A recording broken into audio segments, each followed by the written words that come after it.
Hi there and welcome to syncX, Stock Sync. You can update or add charge tags to products with the matching column. On the matching column of the feed, find or select charge tags from the store product fields.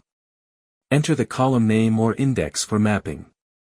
To set a fixed value for all products, click Fixed Value and select the desired value.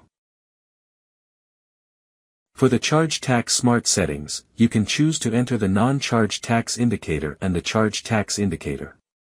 This feature allows you to specify your own indicator from the feed file. For example, your file could be using charge tax or not charge tax as the taxable indicator.